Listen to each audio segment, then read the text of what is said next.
This is my 1978 Ford F100.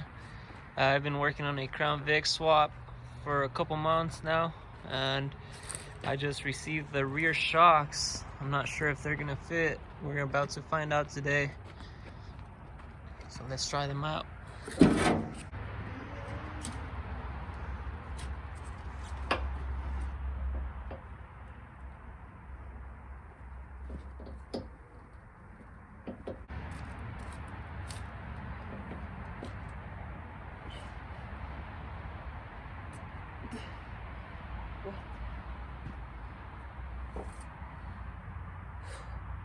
Can't even get the old ones off.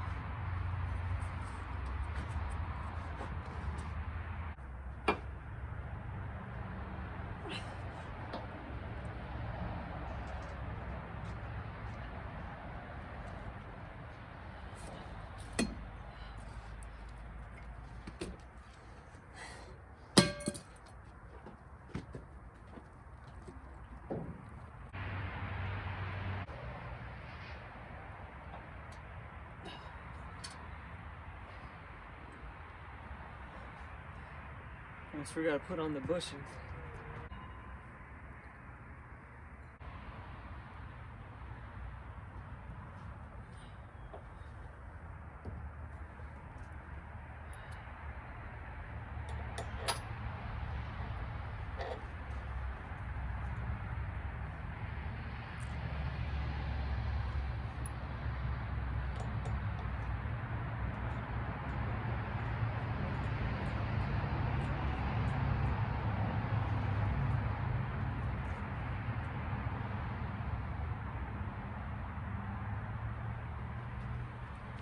Yeah, it looks like the shocks will work after all.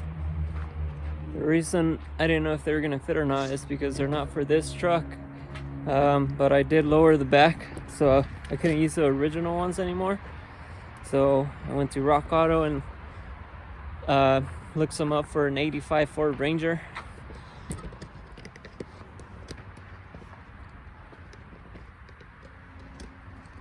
They look pretty good in there. Well, what I want to talk to you guys about today is the Crown Vic swap, and specifically about the parts you're going to need to do this. To start with, and the most obvious one, is you're going to need the Crown Vic Cradle. I believe the ones that would work are for a 2003 to 07. And the reason that you can use this one is because it's a complete assembly. It just bolts on to the chassis on both sides, and it just rolls out as a complete assembly. With you can leave the wheels on, and springs, everything. So the nice part about this is nowadays it's such a common swap that you can literally buy all these parts off the shelf, and with minimum fabrication and minimum headaches.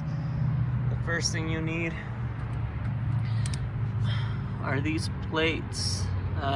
These are made by Backyard Customs, and this is pretty much the only part of the build where welding is required.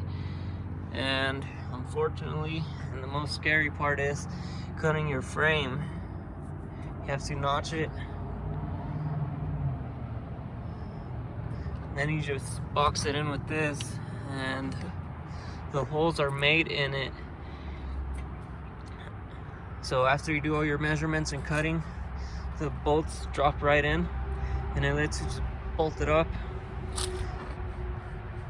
So this is the part where if you don't know how to weld, you're either gonna have to take it to a shop where they can fabricate this for you, or have a friend do it for you.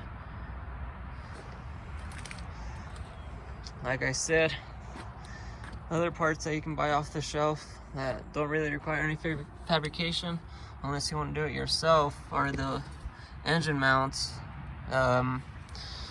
I don't have any type of engine swap on this one. No LS or Coyote. It's just the old 302. I do have a AOD transmission in the back. Out of like an 85 F150. But other than that, everything bolts back in almost as original. And I'll have all the list of parts with part numbers in the description. Here's the other side. You might see those spacers here. Oh, here's my dog, Tyson. I had to use those spacers because the oil pan was hitting the rack and pinion here. So I had to get some 1/4-inch spacers to lift the engine up. Looks like a pretty good fit now. In terms of for the power steering, they sell this AN fittings that go into the factory location for the rack and pinion for the Crown Vic, and then you can use regular AN fittings to connect your hoses. There's the pressure side and the return on the other side. This is where I couldn't do it myself. I had to have this hose for the pressure side be custom built. They used the factory fitting on one side with that 90, and then they put a -6 AN fitting on the rack and pinion side. I was fortunate that one of my buddies works at a place where they make hoses, and he made this for me real quick. And it just connects to the factory 302 power steering pump. Well, that's if your truck came with power steering, I guess. For the brakes, I don't have a bunk way of holding it in the bracket right now, but what I want to show you guys is that adapter right there. It allows you to connect the F100 line to the caliper hose. Whoops. You need that on both sides. Those are pretty cheap. Again, link in the description. What else?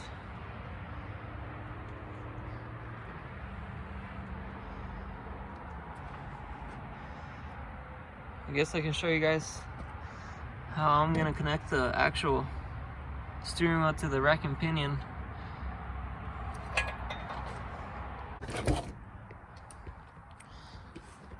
Alright, okay, for the steering, this is the part where I haven't got to yet. I'm gonna use these universal joints. One's for the rack and pinion. This one, yep, you can see the shape of it. And then this one goes on the steering column on the truck. And then you use this steering shaft. And that's all you have to do on that. Now, I owe the credit for all these parts to the Go Fast Garage. He's the guy, he made a video on the list of parts that you'll need for the Crown Vic swap, as long as some other things that I haven't done. Now, once you do the swap, it's gonna change the bolt pattern for your wheels, so you're gonna have to get different wheels. I bought these on the Facebook Marketplace for a Mustang, since the Crown Vic have the same bolt pattern as a Mustang. For the rear, you have a couple choices. The one that I went with is simply put wheel adapters in the back that change the bolt pattern. The other options are, or I guess it's just one other option, is a change the whole rear differential. You can use like a Ford Mustang differential, or a lot of people use the Ford Explorers, the 8.8 diffs. And the nice thing about those is that you'll get the rear disc conversions in the back. What I plan on doing eventually is a independent rear suspension out of a 2017 or newer Ford Mustang, but that's gonna be in the future. What else?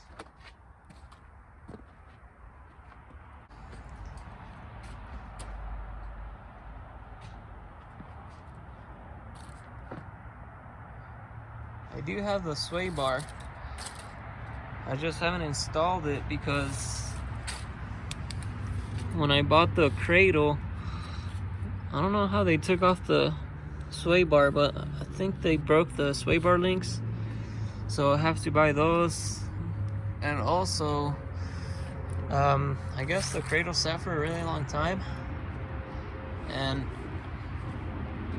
the springs are rock hard. So I'm gonna wait for the suspension to settle once I start driving it. I don't know if that would affect anything, but I'm expecting the ride height to lower a little bit, so I'm gonna wait on that for now. Oh, if you did swap your engine for an LS or Coyote, or if I don't know if it came with another engine, like a 460 or something, the same company that makes these has a lot of different options for different engines, so it's not just for the 302s.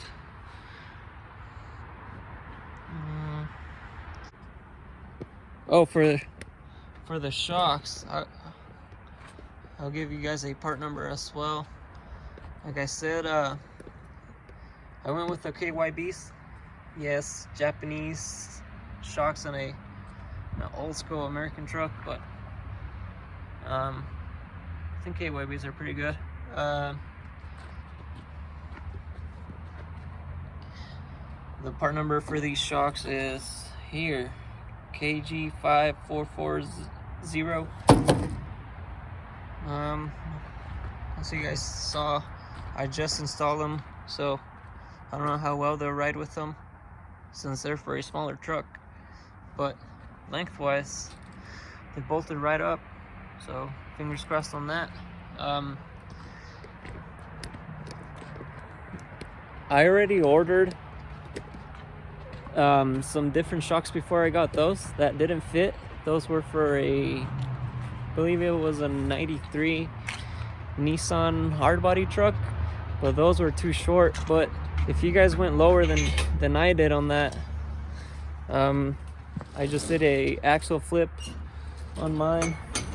But if you guys add like blocks in addition to the axle flip, those might work for you guys. I'll give you a part number on that. So KG4605A is the part number for the smaller shocks. It's the same thing, just smaller. They're still KYBs. I'll show you guys how I lower the back of it. So that should have lowered it. I don't have a measuring tape on me, but it looks like about,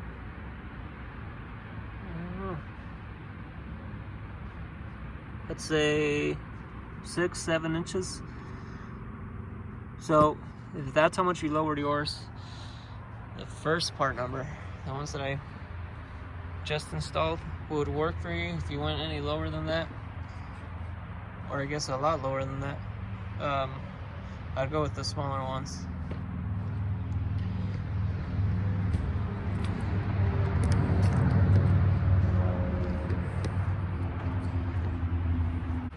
Hope this video was helpful. If you're planning on doing a Crown Vic swap, again, the parts and part numbers will be included in the description of this video. I'll be working more on this truck, so make sure to subscribe if you're interested. And if you have any questions, leave a comment. And thanks for watching.